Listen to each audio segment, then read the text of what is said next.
Warahmatullahi wabarakatuh.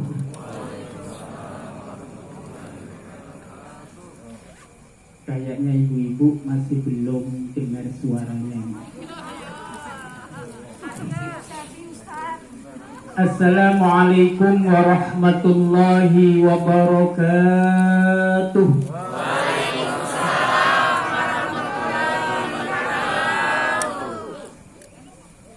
Wa idza huyyitum bi tahiyyatin fahayyu bi ahsana minha aw rudduha.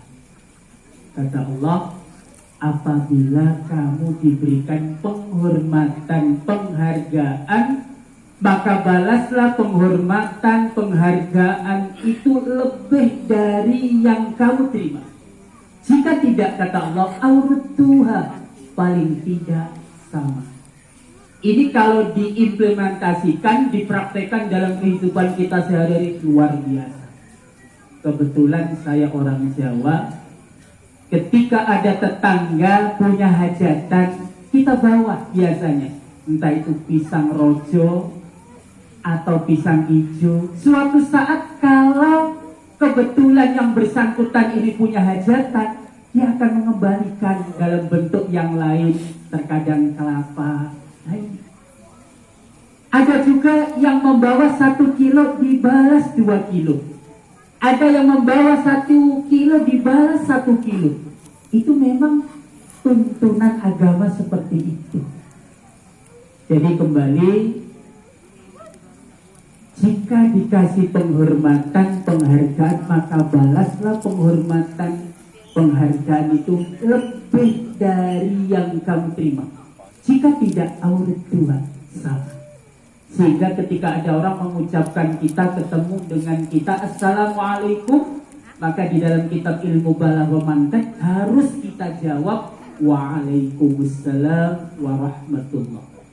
Ketika ada orang mengucapkan Assalamualaikum warahmatullah, maka kita jawab Waalaikumsalam warahmatullahi wabarakatuh.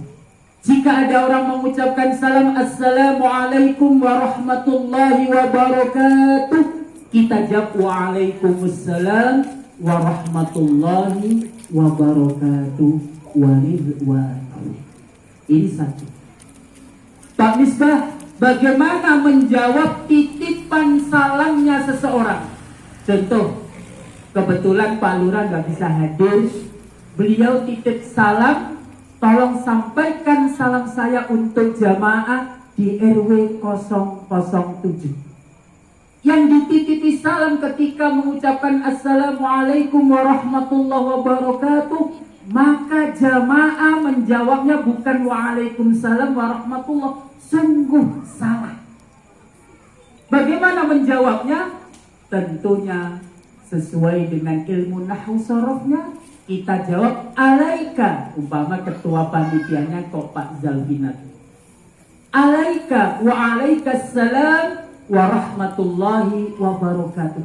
Untukmu Pak Zalfinat yang dititipi salam, dan untuk Pak Lurah yang titip salam, semoga keselamatan tetap tercurah kepadamu. Ini luar biasa Islam itu. Cuman sayang, pengajian terkadang kurang, senangnya ceramah. Kalau ceramah, mohon maaf, saya bisa 2 jam, 3 jam bisa. Bahkan kami bisa mengadopsi suara siapa yang diinginkan, bisa. Tapi kami ingin asli jati diri saya. Sehingga di sini sekali lagi, kalau ada orang titip salam, jawabannya alaika. Kalau itu yang dititipi salam adalah laki-laki, tapi kalau yang dititipi salam perempuan, alaiki. Ki itu anti, engkau seorang perempuan satu, ka engkau seorang laki-laki satu. Dhamir mukhatab. Oke, kita nggak bahas itu, kita relax kok, karena cuacanya alhamdulillah baik. Mudah-mudahan hujannya yang tertunda pagi hari, siang hari, nanti baru pagi hari nanti diturunkan. Assalamualaikum warahmatullahi wabarakatuh. Waalaikumsalam warahmatullahi wabarakatuh. Bismillahirrahmanirrahim. Alhamdulillah, alhamdulillahilladzi akrama ahlas sunnati wal jamaah wa adalla ahlal bid'ati dhalalah. Asyhadu an la ilaha illallah wahdahu la syarika lah wa asyhadu anna sayyidana Muhammadan abduhu wa rasuluh la nabiyya ba'dah. Allahumma salli wa sallim ala abdika wa rasulika Muhammadin wa ala alihi wa sahbihi ajma'in, amma ba'du. Sahibul fadilah wa sa'adah, para alim, para ulama yang kami tunggu fatwa dan hujahnya, tahiyatan wa ta'ziman para umarok, para pimpinan kami, mulai dari RW 007 beserta jajaran pengurusnya atau perangkatnya, RT 01, RT 02 dan RT 03 yang sangat-sangat kami tunggu kebijaksanaan dan keadilannya. Dan tak lupa orang tua kami yang istiqomah di jalan Allah, mudah-mudahan senantiasa diberikan oleh Allah umur yang panjang dan berkah. Dan tak lupa bapak-bapak, ibu-ibu hadirin yang hadir di majelis ini, mudah-mudahan dengan majelis ini Allah ridha, mudah-mudahan dengan majelis ini kita kelak bersama-sama di surga bersama baginda Rasulullah sallallahu alaihi wasallam.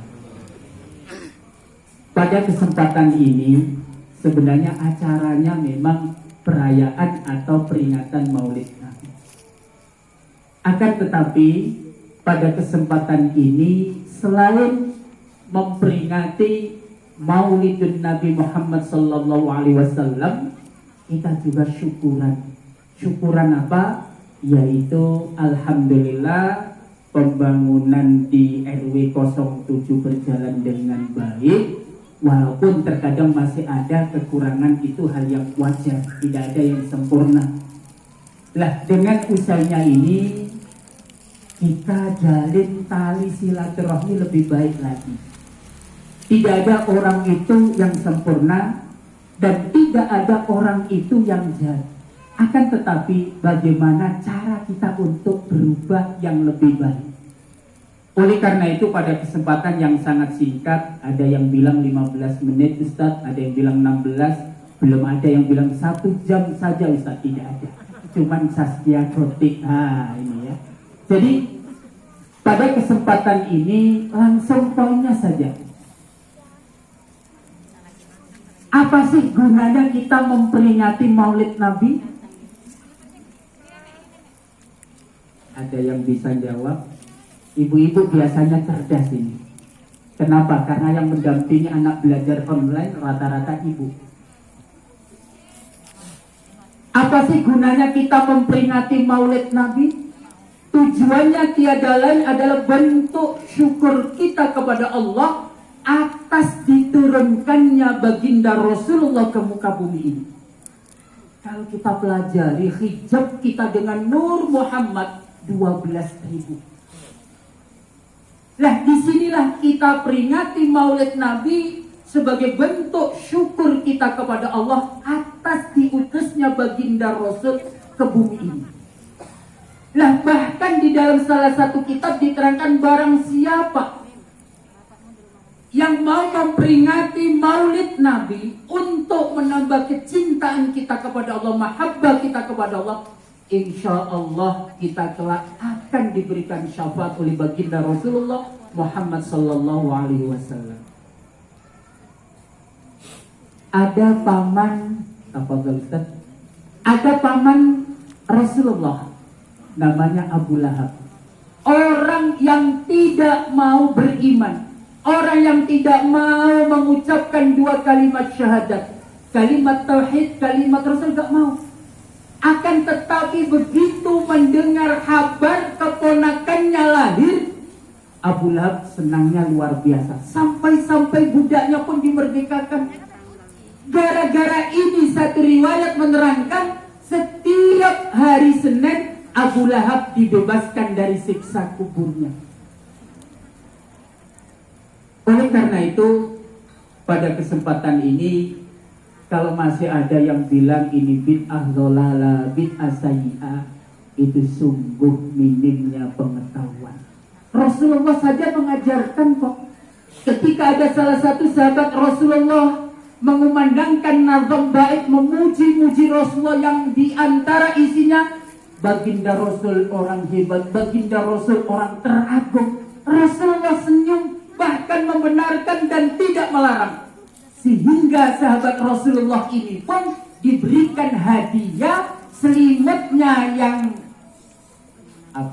silang-silang, sehingga dalam bahasa Arab namanya burda, selendangnya yang bergaris-garis.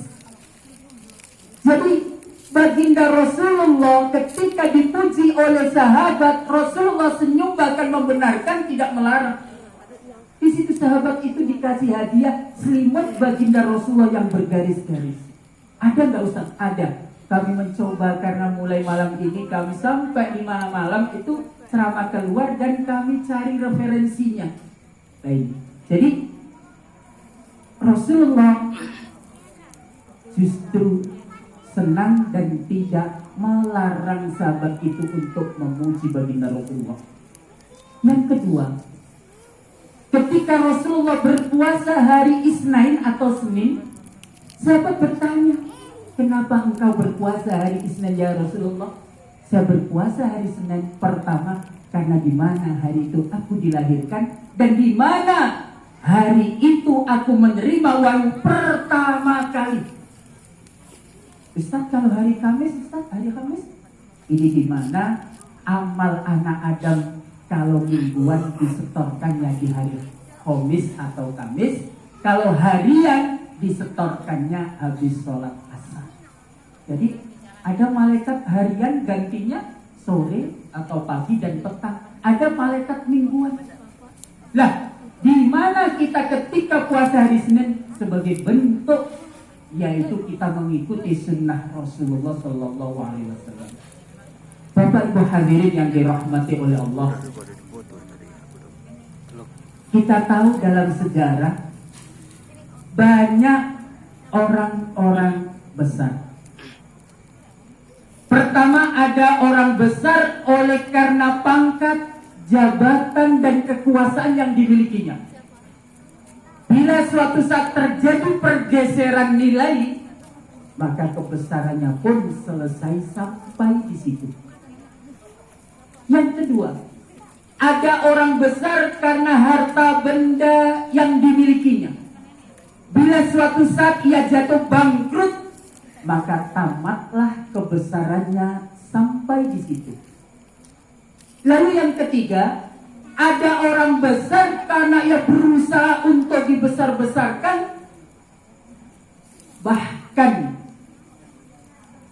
tidak sedikit untuk mengeluarkan uang untuk menjadi besar. Akan tetapi baginda Rasul besar bukan karena pangkat, jabatan dan kekuasaan. Baginda Rasul besar bukan karena harta benda dan kekayaan yang dimiliki. Pun beliau besar bukan dibesar-besarkan oleh umatnya, tetapi beliau besar karena Allah Subhanahu wa ta'ala. Kita baca dalam sejarah atau tarikh asal, Rasulullah itu rumahnya kecil. Yang sudah pernah umroh, ini bisa dilihat petilasannya. Tidurnya baginda Rasul itu di atas pelepah daun kurma. Bahkan ketika bangun pagi, pipinya ini membekas. Kalau orang Jawa dulu tidurnya di atas tikar yang terbuat dari daun pandan. Sarapan paginya baginda Rasul sebutir kurma, 3 butir kurma atau sepotong roti. Di tengah kemiskinannya ini Allah pernah menantang beliau, ya Muhammad, bagaimana kalau Jabal Uhud, gunung Uhud itu aku jadikan menjadi bukit emas? Tapi baginda Rasul menolak. Idzan ya Rabb la arda wa wahidun min ummati finnar. apapun yang kau berikan kepadaku tidak akan sanggup menyenangkan hati saya ya Rabb, jika aku masih mendengar ada satu saja umatku yang masih ada di dalam neraka. Ini bukti kecintaan baginda Rasulullah. Makanya riwayat muttafaqun alaih, Rasulullah ini pernah bersabda, yang mana sabda Rasulullah, setiap nabi diberikan kesempatan untuk berdoa dan dikabulkan. Semua para nabi berdoa dan dikabulkan.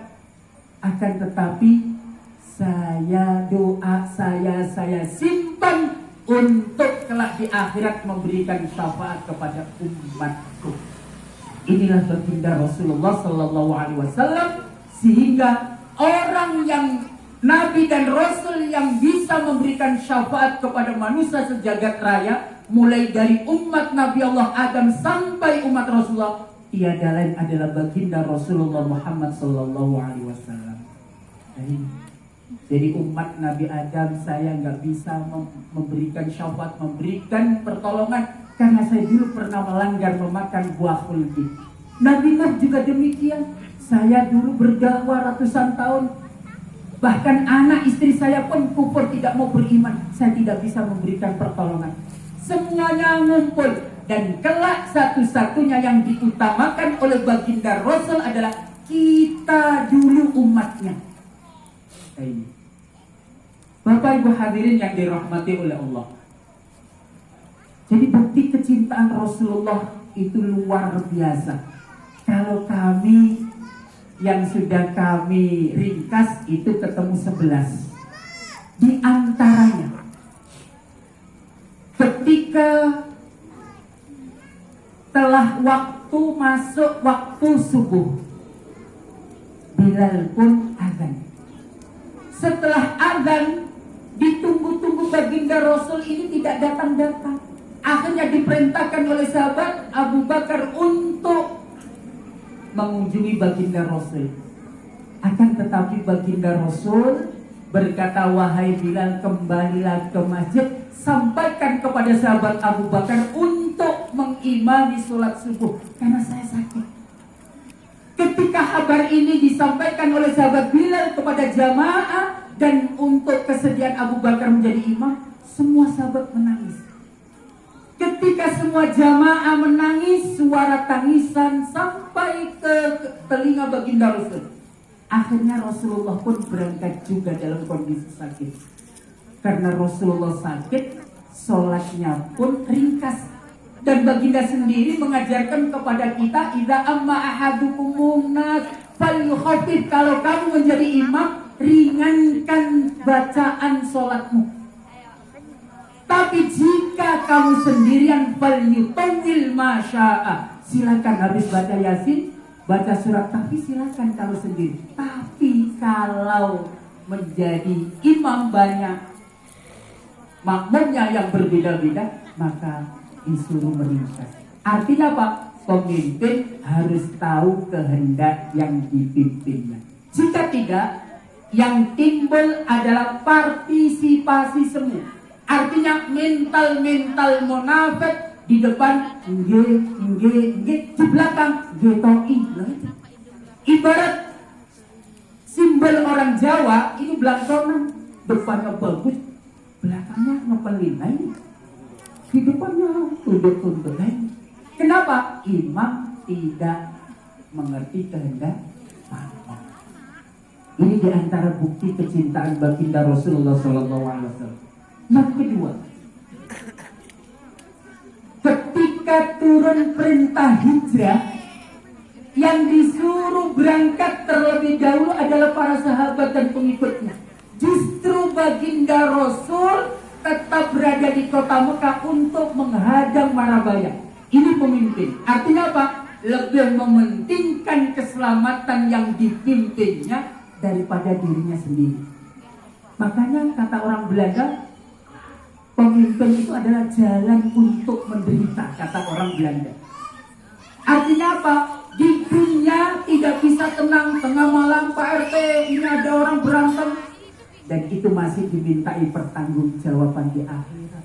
Tidak salah pepatah orang Belanda, pemimpin adalah jalan untuk menderita. Bapak Ibu hadirin yang dirahmati oleh Allah. Lalu yang ketiga, ketika baginda Rasul dalam kondisi kedatangan malaikat Israel, di sini baginda Rasul bertanya, kehormatan apa yang diberikan oleh Allah kepadaku? Tidak usah khawatir, wahai Muhammad. Inna abwabas sama'i qad futihat wal malaikatu saffu sufufan yantabiruna li ruhi. Pintu langit terbuka dan malaikat semuanya berbaris untuk menunggu rohmu yang suci, wahai Rasulullah Muhammad. Itu saya ya. Lalu bagaimana dengan umatku ya Muhammad? Ya. Apa kata malaikat Jibril? Umatmu akan masuk surga terlebih dahulu, dan jika masuk neraka juga terlebih dahulu. Sehingga di dalam kitab Berjanji diterangkan ada 3 golongan umat Rasulullah. Ada yang masuk surga tanpa dihisab, sepertiga umat Rasulullah masuk surga tanpa dihisab, sepertiga umat Rasulullah ini ada yang dihisab. Jadi gini, sepertiga umat Rasulullah yang tidak dihisab langsung surga, sepertiga. Yang tanpa dihisab sepertiga masuk neraka, dan sepertiga ada yang melalui proses perhitungan amal. Di antaranya siapa Ustaz? Sepertiga yang masuk surga tanpa dihisab. Orang majnun, orang gila. Loh, orang gila masuk surga ya? Iya. Orang gila itu besok masuk surga, makanya dengan orang gila jangan berani-berani. Kenapa? Walaupun derajatnya di surga rendah, tetap masuk surga orang gila. Jadi diterangkan, ketika orang kaya raya ini dihisab, ditimbang, dihitung amalnya, dihitung harta bendanya, mungkin perdana menteri atau presiden, yang ini hartamu kamu dapat dari mana, yang ini kamu belanjakan untuk apa?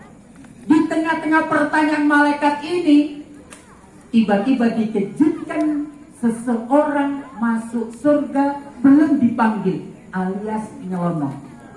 Ketika nyelonong, maka malaikat pun berkata, "Kif ya fulan, ilan ya fulan." Berhenti wahai fulan, mau kemana kamu? Saya mau masuk surga malaikat. Loh, sudah ditimbang amalmu, sudah dihisab amalmu. Belum malaikat, apanya yang dihisab? Oh, saya dulu gila kok di dunia. Oh, kamu gila ya di dunia? Iya, ya sudah, masuk sana surga murni. Alhamdulillah. Apa kata orang yang kaya raya waktu di dunia? Mungkin perdana menteri, mungkin presiden. Ya Allah,